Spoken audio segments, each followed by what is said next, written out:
Hello, ladies and gentlemen. This is Queso with the Queso You Didn't Know podcast. Joining me today, as always, is my beautiful host, Alberto Simpson.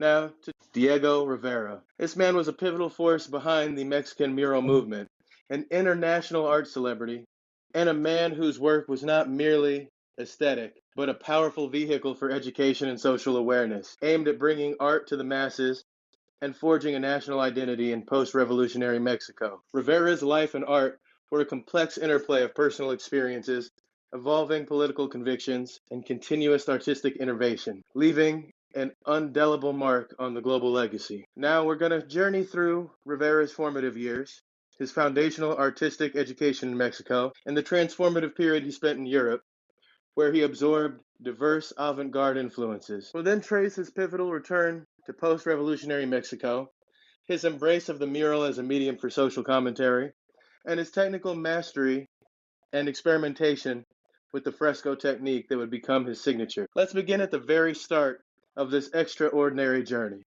Diego Rivera was born December 8, 1886, in Guanajuato, Mexico. He was one of two twin boys, well, obviously two twin boys. I guess you can't be two triplet boys. I don't know. He was one of twin boys born to Maria del Pilar Barrientos and Diego Rivera Acosta. Tragically, his twin brother Carlos died at the tender age of 2. Rivera displayed an early and undeniable talent for drawing, reportedly starting at the remarkable age of 3. His parents, recognizing his inclination, encouraged him by installing chalkboards and even canvas directly on their walls, fostering his innate artistic drive from a very young age.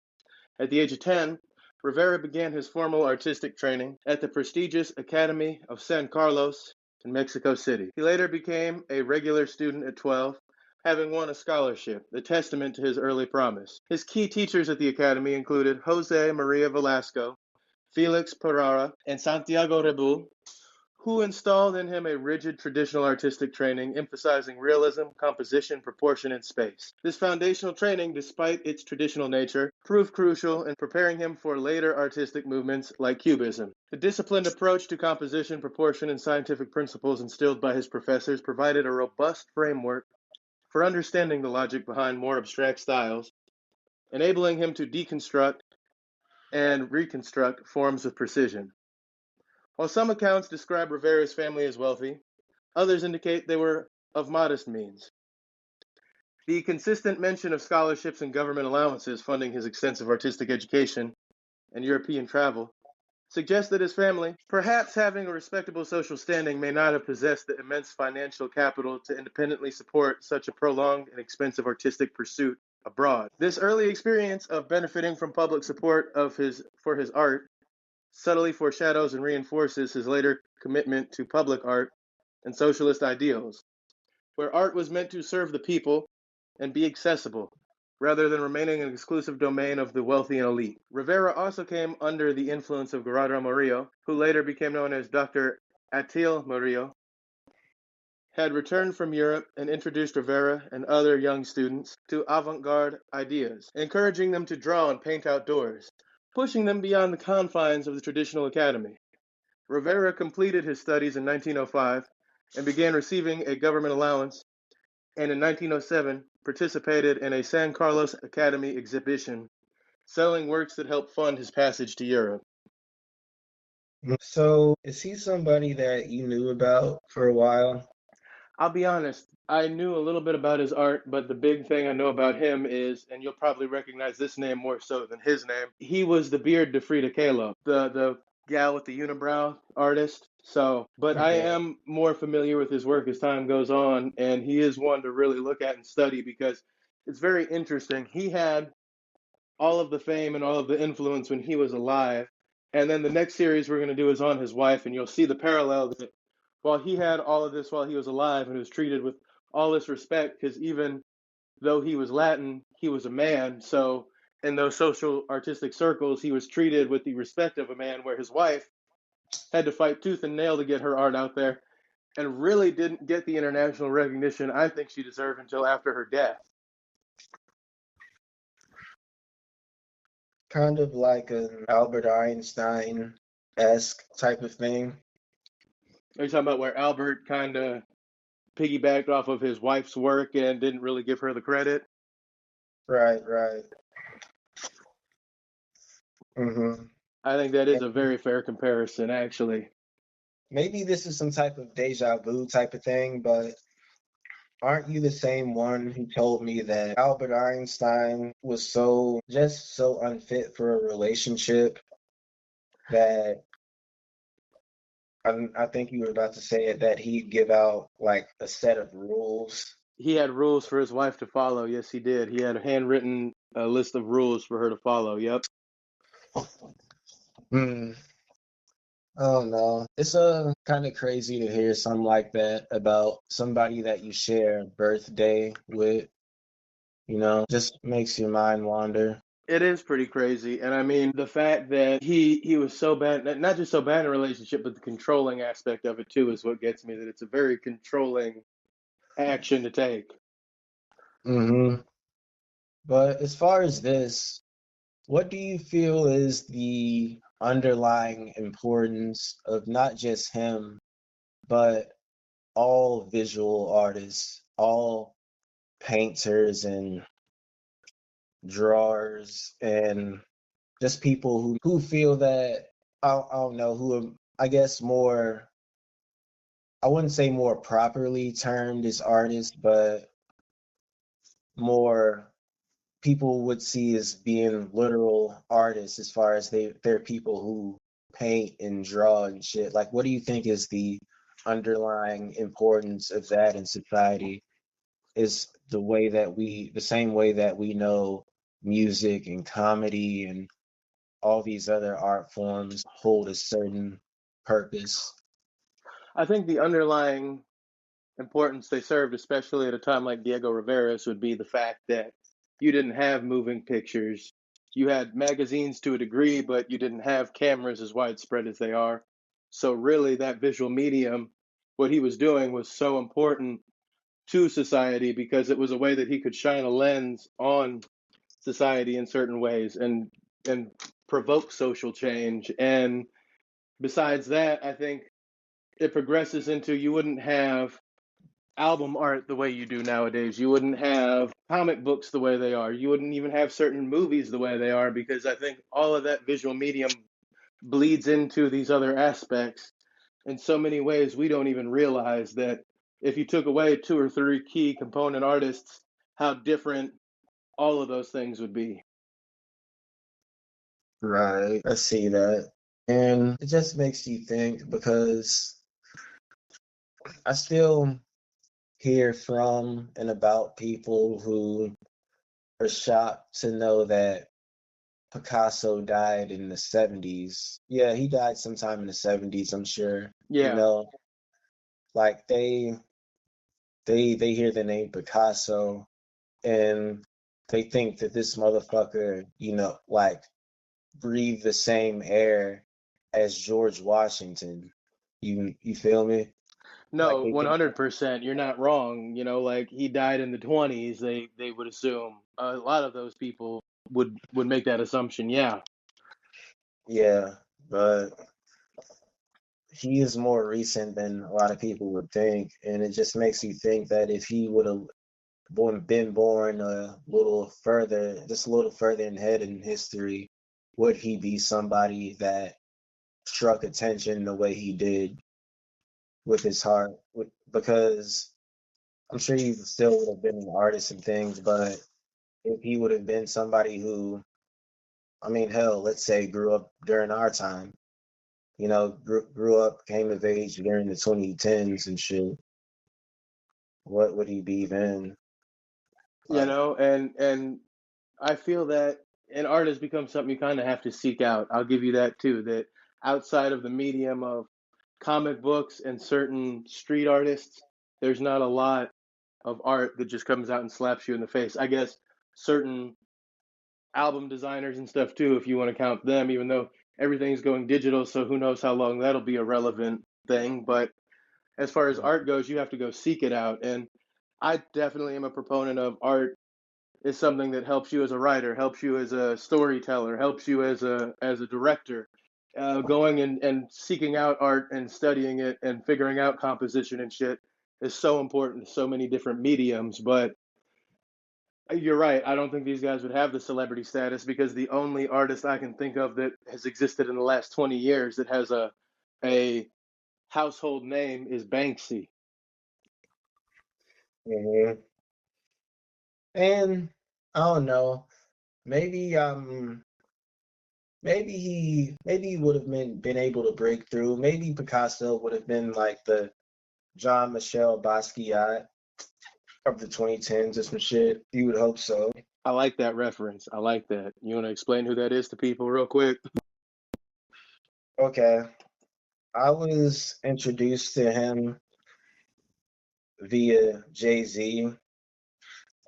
It was on an album he did called Picasso Baby, which was basically a huge reference towards the fact that in the early stages of hip hop, visual art and hip hop were hugely intertwined. As much as that would come to a lot of people's surprise, it would be a thing, to see, to be at certain functions and see people painting as well as beatboxes and shit. And basically, the more hip hop grew, the further and further apart those two worlds diverged because more or less the hip hop world started to look at the artsy world as being something too bourgeois to even participate in. And that album was to kind of reconnect those two worlds again. And the lyrics, I'm the new Jean Michel Basquiat. At first, I don't know, that just sounded like a new watch or some shit. You know what I mean? Because you know how Jay-Z likes to, name drop certain shit. Like I never heard of an Audemars, the Audemars watches or the Hublot watches before listening to Jay-Z. So I just thought that was some new jewelry or some shit like that. But it's an old artist. Well, he was a young artist during New York during the I think it was either the 70s or 80s, and he was just really revolutionary and just really shocking to a lot of people because of not only because of how he portrayed himself, but the type of art he'd make. And truthfully, he looks a lot like The Weeknd, especially at one stage of The Weeknd's life. And The Weeknd has talked about how he kind of mirrored himself after him a lot. And I truthfully thought that he was going to end up dying like him based off of that, but I guess not. But yeah, John Michel Basquiat is definitely one for the books. See, and now everybody's learning so much. You like that, Pete? You look, you're getting two history lessons here for the price of none. We're just changing this world, man. And kind of like our cat Rivera was trying to do back in the day. Beginning in 1907 at the age of 21, Rivera embarked on a journey that would profoundly shape his artistic identity. He traveled to Europe, where he would spend the next 14 years primarily in Spain and France. And he initially studied briefly in Madrid at the San Fernando Royal Academy under the renowned realist painter Eduardo Chicaro y Aguirre. During this period, he deeply studied the old masters at the Padre Museum, immersing himself in the works of Goya, El Greco, Velázquez, Bruegel, Crenach, and Bosch. His exposure to El Greco, in particular, influenced his accentuation of angular planes in his landscapes, a subtle hint of the geometric explorations to come. Rivera then settled in Paris, the undisputed epicenter of the avant garde, where he befriended a vibrant group of international artists associated with the School of Paris and encountered the revolutionary works of masters like Cézanne, Gauguin, Renoir, and Matisse. It was in Paris that Rivera enthusiastically adopted the new Cubist style of painting, producing approximately 200 Cubist or Cubo-Futurist paintings between 1913 and 1917. His friendship with Pablo Picasso Hey, look at that. Beginning in 1914 was monumentous, with Picasso mentoring him on the logic and process of Cubism. He also learned crucial technical procedures, such as using the golden section for composition and mixing sand with oil paint to create unique textures from Juan Gris. Rivera's interpretation of Cubism was unique. He wasn't merely imitating, he actively explored his Mexican identity by incorporating Mexican iconography and themes into his Cubist works, such as Sorape and Huavan con Cetera Gris, or a sombrero and rifle in Zapista landscape. He also utilized bold, vivid colors, departing from more monochromatic approaches often favored by other Cubists. This development of a Mexican Cubism demonstrates how his early, rigid, traditional artistic training at the Academy of San Carlos was not simply abandoned for European avant garde styles, but rather served as a foundational element that prepared him for Cubism. His deep understanding and integration of both classical academic principles and radical modern movements allowed him to develop a unique and powerful visual language. This synthesis enabled him to create art that was both technically sophisticated and broadly communicative, fulfilling his stated goal of finding a new form of painting, one that could express the complexities of his day and still reach a wide audience. However, only a few years after his prolific Cubist period, Rivera's style began to change. Inspired by Cezanne, he started creating post-impressionist paintings characterized by simple shapes and vivid colors, which attracted more attention and led to exhibitions. Rivera began to distance himself from these avant-garde movements around 1917 and 1918, questioning Cubism's ability to express the pressing political issues of Mexico and Europe. This period concluded following a public dispute with a French critic and the unfortunate loss of his art dealer and Cubist friends, signaling a new direction for his artistic and ideological path. It's interesting to see that even in the artsy art world, for lack of better defining, or the visual art world of painters and shit like that, business issues and external politics and things like that can sort of infringe upon your art too, infringe upon the process of when it comes out and who it comes out with. Just, certain industry politics, so to speak. It's all across the board. And it makes you think of, like you said, very similarly to like the music industry with, oh, well, we had a falling out with this label, so the album's delayed, or, well, our manager quit or died, or this or that, or we had a falling out with this other band, so now we have to zig when we were going to zag. Yeah, it's always like that. And it truthfully, it can lead to some beautiful things, some lucky accidents, so to speak, because had Nirvana never lost their original drummer, they would have never found Dave Grohl. And if Kurt Cobain sadly didn't pass away, he'd never have the Foo Fighters. I get what you're saying. Damn, I wasn't looking at it like that, but I suppose, I mean, yeah, in both ways, it's still sad he died, but it's wild because they interviewed Dave Grohl once, and he's like, yeah, the only reason I ever did music is because we lost Kurt, because like Kurt was so good. I never wanted to try to compare myself to him, and I was afraid to ever show him my music. yeah, I get what you're saying. I mean, and that's not even just because you said it. I mean, it's not like that's my first time recognizing that that's the case. That's always something that's been said and really understood, that out of the ashes of Nirvana rose Foo Fighters. But I didn't want to look at it like, Take yeah, it so morbid, we needed him to die to get this. yeah. But basically that's the case still. That's definitely a thing. When he was friends with Picasso, then on top of all that, Oh yeah, definitely can't skip over that. The fact that they not only crossed paths but had a relationship, a rapport. He was a mentor to him of some kind. can you imagine, like, to give a weird comparison? I know everybody's got their own favorite whoever does whatever medium they're making. But for me, that would be the equivalent of like, could you imagine going back and just hanging out with Ernest Hemingway or some shit? Because that's kind of that same era. Like, oh man, I'm just kicking back with Hemingway, taking shots and fucking writing books, dude. This is sick. Oh yeah, that'll that'll be nice just to soak up the presence. You feel me?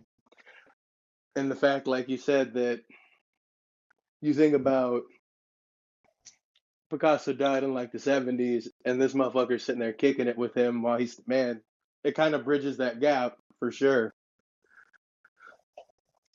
Hmm. But just Cubism as a whole, why do you think that was such a successful and just such a ravishing era in art? Why was Cubism successful? I'd say to me, it kind of brought different theory to the art, and it also incorporated a lot of use of like African art aesthetics, which I appreciate that it was something that kind of started getting more taken into the mainstream of the art world when it really wasn't uh, something that the Western art world was really using at all. And I think it kind of helped led to the other movements like what he's about to go do. I don't think you'd have abstract art the way you do now without having Cubism starting that.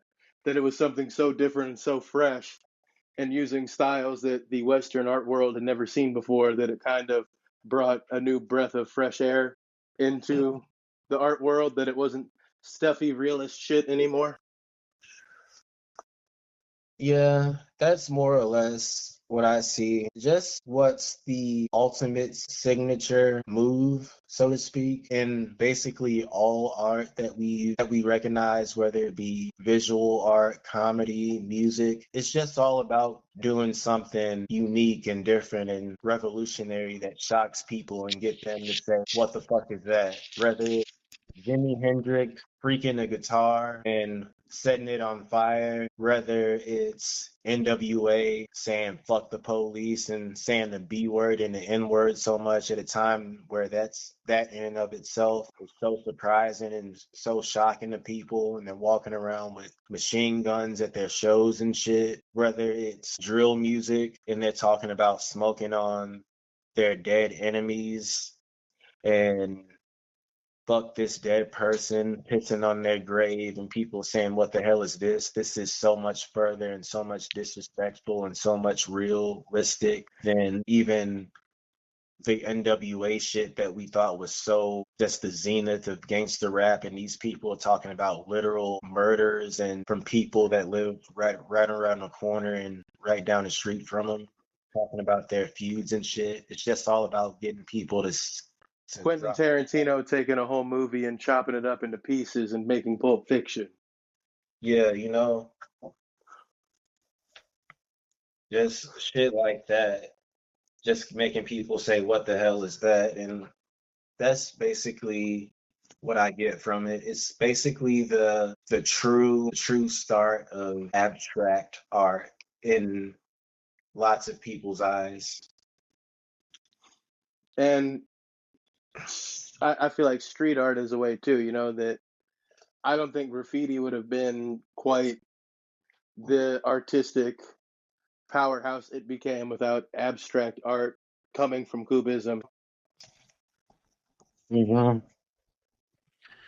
It's all about being abstract. And I've done my knowledge on him too. I've heard that I like art from Picasso's blue phase. A lot of people say they term it his blue phase or something to that effect, where he paints in blue a lot. He was pretty interesting, and I see that. I mean, I obviously expected of him, but it's nice to see that he added his own approach to cubism, you know. And the fact that without him kind of doing what he did in Cubism and showing these other guys like Rivera what the genre was about, how many of these artists would you not have had, like Rivera and others, that may have never existed without the influence of Picasso in a direct or non direct way? Hmm. Yeah, it's all about shit like that. You think about those butterfly effect like moments and type of situations, like if this doesn't happen, does this happen? Shit like that. And as far as influential goes, there's a reason we're still talking about Picasso. How many other people existed at that same time that we just listed here that you may have only heard of in passing, or maybe not even at all, that were in that same crowd? But Picasso's the one that every fourth grader learns about in art class. If you want to talk about your influence on the genre you're in, that says it all, I think. I mean, fuck your influence on the genre, your influence on the world. Till this day, having a Picasso in your house, that's a status symbol. You've seen the movie ATL, I know you have.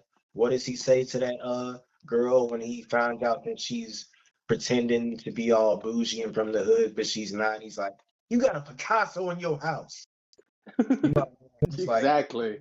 like bitch, you ain't from the hood. You didn't grow up taking a piss in the hallway, no shit like that. Like you got a fucking Picasso in your house. Like that says it all. Like if I ever get to a stage where people say, like, I mean, I guess people can't say you got a Tolbert in your house because I'm not a visual artist, but you know what I mean. It's kind of like people saying like, bitch, you got a You got a you grew up Tolbert in your collection. You got a Stephen King on the bookshelf. like yeah, like you grew up reading Darius Tolbert books, bitch. Like shit like that. Like that's a status symbol. Like that says it all. You're 100% right on that. And other guys do other mediums, and I feel like that's why Rivera isn't one people necessarily have heard of as much because when you do murals, there's not a lot of demand for somebody to get a giant wall-sized mural in their home. Oh yeah. Mexican cubism, is it? That's what it is. And that was one of the initial shifts, but the biggest, most pivotal artistic shift during Rivera's European years came not from the avant garde movements of Paris, but from a profound encounter with classical art forms in Italy. From 1920 to 1921, Rivera traveled to Italy specifically to study Renaissance frescoes. This experience was truly transformative. It was here that he found his medium. This was not merely another artistic influence, but a defining moment where he solidified his vision of the future of the fresco and with a strong belief in public art. This establishes a direct link between his intense study of historical art form, a technique from centuries past, and his strategic decision to embrace public art as a vehicle for revolutionary and populist messages. His choice of fresco was a deliberate act to democratize art, moving it from the exclusive realm of private collections and galleries to the accessible walls of public spaces. He returned to Mexico July 1921 with this clear understanding and vision, which significantly influenced his concept of public art, leaving him directly to become involved in a government mural program upon his return. Rivera returned to Mexico, drawn by the profound social and political movements unleashed by the Mexican Revolution, which had officially concluded in 1920.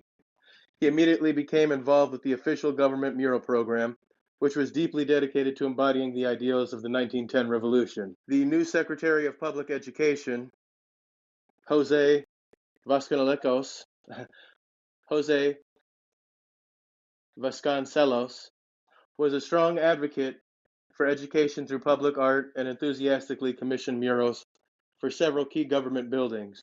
Muralism, more than just an artistic technique, truly emerged as a cultural revolution after the Mexican Revolution, aiming to forge a national identity and make art accessible to the general public. The vast walls of the public buildings became canvases for narrating the history, struggles, and aspirations of the Mexican people, transforming public spaces into living history lessons. In 1922, Rivera took a significant step in his political life. He joined the Mexican Communist Party, a move he considered one of the most important in his life. He was recognized as one of its founders and a leading exponent, indicating deep commitment to its ideals. Shortly after his return to Mexico, Rivera joined the Revolutionary Union of Technical Workers, Painters, and Sculptors, co-founding it with muralists David Alfaro Siqueiros, and Jose Clemente Orozco, often referred to as Las Tres Grandes, or the Big Three of Mexican muralism. Upon joining the Revolutionary Union, Rivera began to exclusively paint his murals in fresco. He believed that painting murals on the walls of public buildings made art accessible to the everyday person. Rivera's deliberate adoption of fresco was not merely a technical choice, but a deeply ideological one, directly linked to his Marxist beliefs and his unwavering commitment to public accessibility. He explicitly articulated his conviction that frescoes, by virtue of their immense size and public accessibility, were the perfect canvas for grand themes and served as an antidote to the elite walls of galleries and museums. This reveals a core tenet of Rivera's artistic philosophy. Art should primarily serve the people, educate and reflect their collective history and struggles, rather than being confined to the privileged few. His choice of fresco was a direct, tangible manifestation of his socialist ideals, transforming art into a powerful tool for social commentary and nation building in post-revolutionary Mexico. The fresco technique of fresco bueno also involves paintings with pure pigments on wet lime plaster. As the plaster cures, a layer of crystal forms over the pigment, permanently locking it into the surface, which gives fresco its characteristic matte finish and remarkable permanence. Rivera's early use of the problematic wax technique in creation and his later experimental applications of Butanol and Pan-American Unity demonstrate a continuous drive for technical innovation and adaptation within the fresco medium, even when facing significant challenges. His first mural creation, 1921 to 23, painted in the Bolivar Amphitheater of the National Preparatory School, was initially executed using a wax technique with gold leaf additions. However, the wax proved to be slow, laborious, and susceptible to problems like cracking and flaking due to the incompatibility of wax and oil mixtures and differing drying times. Consequently, its use was soon dropped in favor of a more traditional fresco technique. Subsequently, his monumental Pan Am Unity mural, 1940, used an experimental technique involving a butanol water solution sprayed directly into the plaster to slow its drying time, aiming to extend the Guianarta, the area of fresco painted in a single day, to up to 18 hours. The long-term effect of this specific technique on pigment adherence remains under investigation. The portrays Rivera not just as a master of centuries-old techniques, but also an innovative artist-engineer, constantly pushing the boundaries of his chosen medium to better achieve his artistic and logistical goals.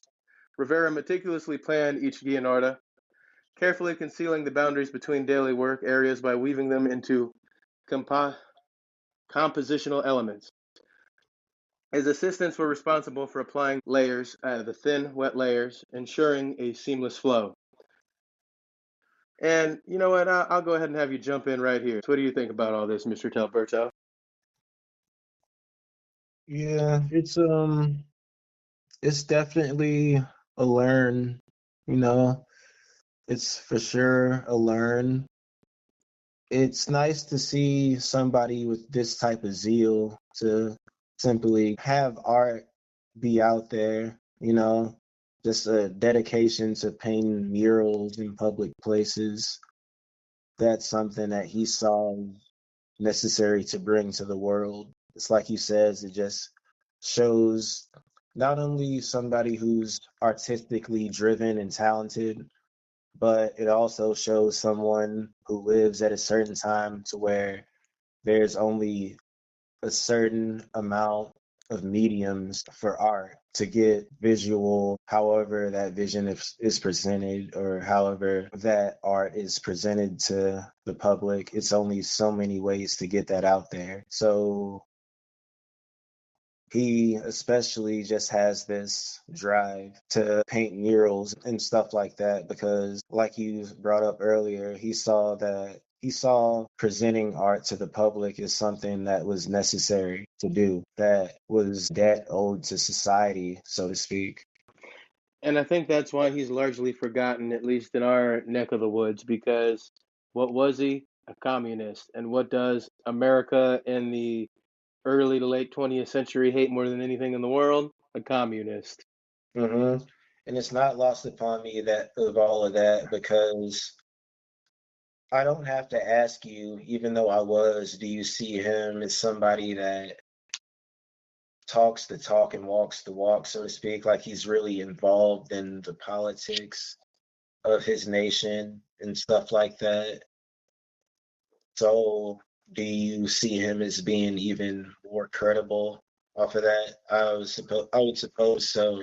It's just, I mean, his dedication can't be tested at this point. Like he joined the party.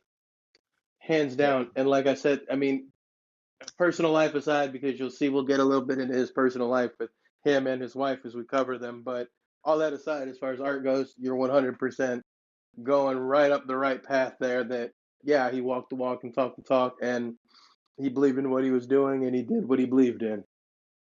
Yeah, for sure. And it's really the same thing across the board, really. What I'm getting reminiscent of, and maybe it's just an equal, direct across the board comparison as far as artists and being of a different type of art, like what Gil Scott Heron was during the times of the Black Power movement and what he was as an artist and what his vocal art meant to those times. He was the one that coined the phrase and made the song. It's not really a song, it's like a spoken word over a beat type of thing. But the revolution will not be televised. Oh, yeah, that was him? Okay, see, I just learned something. Mhm. And basically just going on and on about how the revolution will not be televised. And at the end of the song, he says the revolution will be live, but really just detailing the moments of those times throughout Black America at a certain time in history. And he obviously has the same feel, for Mexican liberation. I Uh, get you. I get you. Mm, yeah, and I'd be remiss if I didn't mention, now that I mentioned him, that today is actually the anniversary. The it would be the 60th year anniversary of the founding of the Sons of Malcolm, better known as the Black Panthers. This evidently is the day they got founded, or the date back in 65. You're damn right. Yeah, you got to lead with that, man. Shit. No Yeah, for doubt. No sure. doubt. For And I mean, But both revolutionizing the world in different ways. I think the ones you just mentioned kind of revolutionized their part of the world a little bit more than Diego, in a sense. That I'm all for people having art for free, but I think what the Black Panthers were doing and the revolution that they were leading is a little bit more revolutionary than painting, so to speak. Not to downplay one over the other. right, right, right. Yeah, they were legit going to war, sniping cops from roofs and shit like that, but that's another story. One we will Oh, cover. oh, hell yeah. Hell yeah, hell yeah. But Don't worry, but I'm working on a Fred Hampton one, by the way. oh, definitely. Yeah, Mr. Hampton. But this an amphitheater, that's, just to be technical, an amphitheater, to differentiate it from a regular theater, is what? Outdoor, usually. With the one he did, yeah, amphitheater is usually designed to be more outdoor. Okay, okay, I get it. So that's a good place to start off, I guess. It definitely is. It definitely is. Here I pulled up. So an amphitheater has seating on all sides of a central area, while a theater has seating on one side of a stage. So it's a circle instead of a half moon.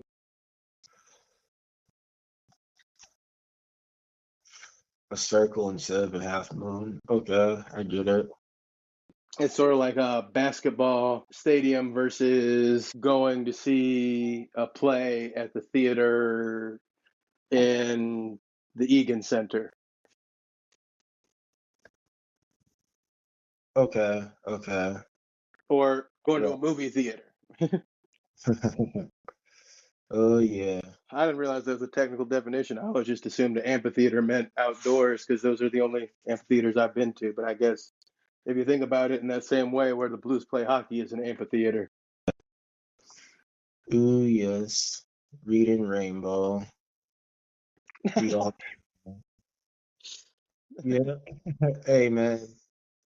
I think won't it be some shit if we ever get to that point of like transforming this into a TV show and we're smoking weed, teaching people's kids about shit.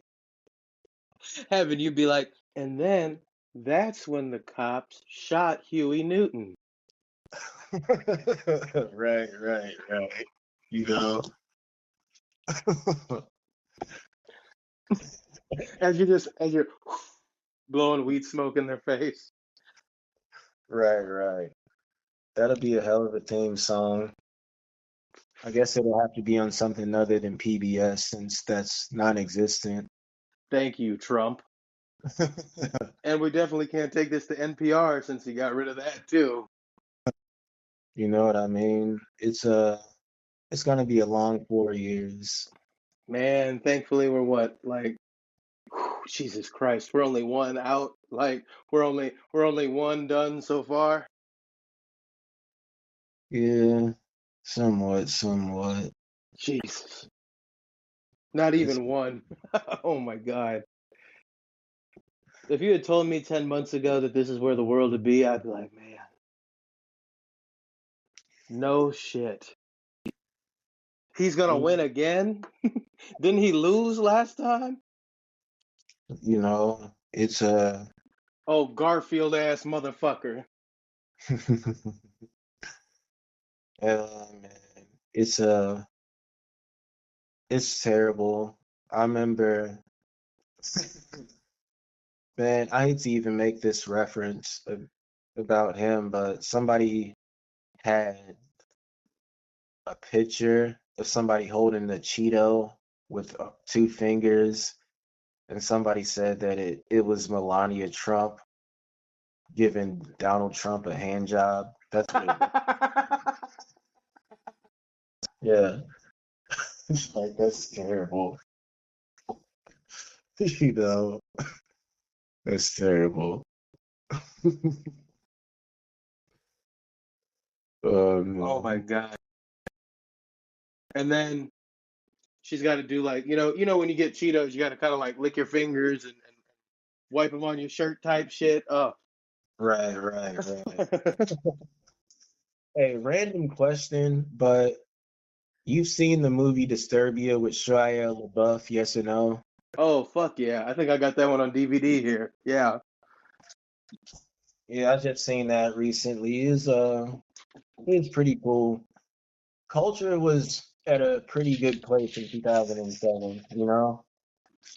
It was different. It was a different world. Like, man, back when Shia LaBeouf was like an actual like up and coming star and not a crazy person. Yeah, and it's just making us it's just making us get to a point to where we have to eat the fact that we're old because before we move on, I saw somebody say something recently. They were like, uh, a little girl just said to me recently, like, damn, I know she was the shit back in '07. You know what I mean? Like, they look at some retro shit. Like, that's some shit. If I was back in middle school and I saw a fine older woman and some shit, like, I'd be like, damn, they look good back in '88. You know what I mean? Like, I would have said some shit like that. Green Day is classic rock, man. That's all you gotta say.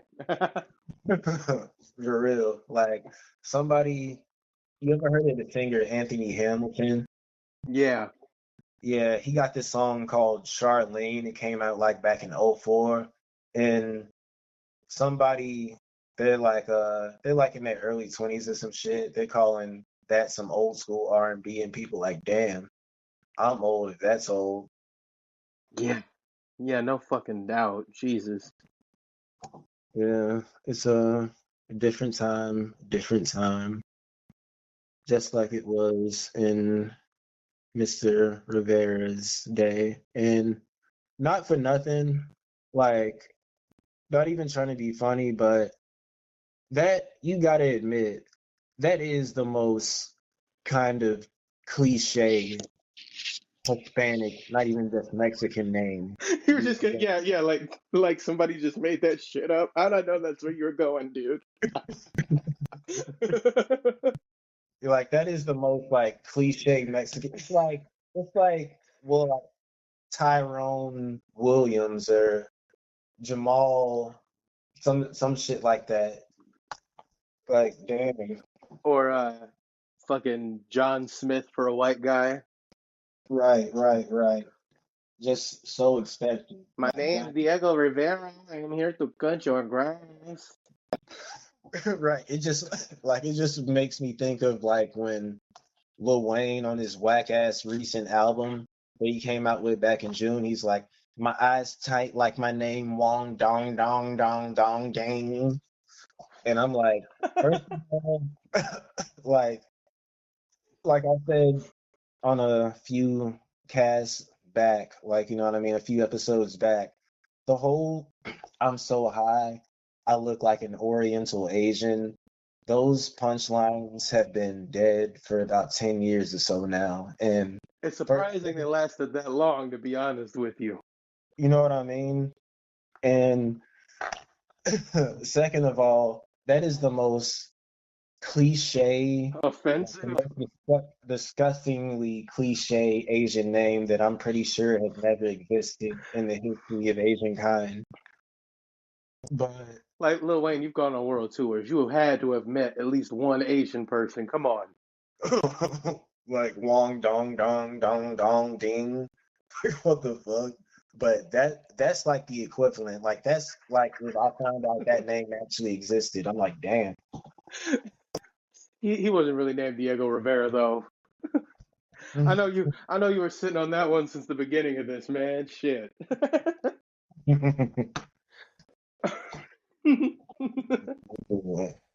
Well, all that being said, Rivera developed a unique style that combined influences from European art, Cubism, Post-Impressionism, with Mexico's distinctive pre-Columbian iconography.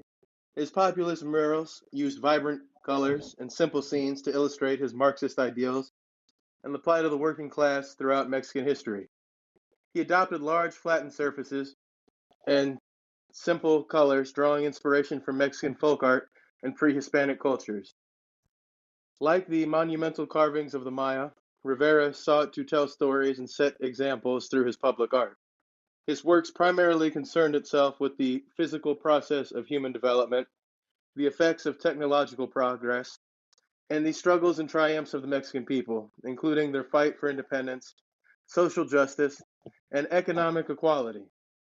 His murals focused explicitly on Mexican society and referenced the 1910 revolution, featuring large forms, bright colors, and recurring images of farmers, laborers, popular Mexican figures, the ruling class, the church, and vivid depictions of the earth. Rivera's work often included direct and powerful attacks on the ruling class, the church, and capitalism, making his art a potent political statement. As we conclude the first episode, we've seen Diego Rivera's evolution from a gifted child artist to a groundbreaking muralist, driven by a profound vision for public art and social change. His European journey, particularly his embrace of Cubism and his discovery of fresco, laid the technical and Where the ideological best for groundwork him is for yet to his come. return to Mexico. I will go ahead and say that this is going to be the conclusion of part one. We look forward for you joining us in part two. And make sure to check us out on YouTube, TikTok, and all that other good shit. We finally got things uploaded. It's beautiful.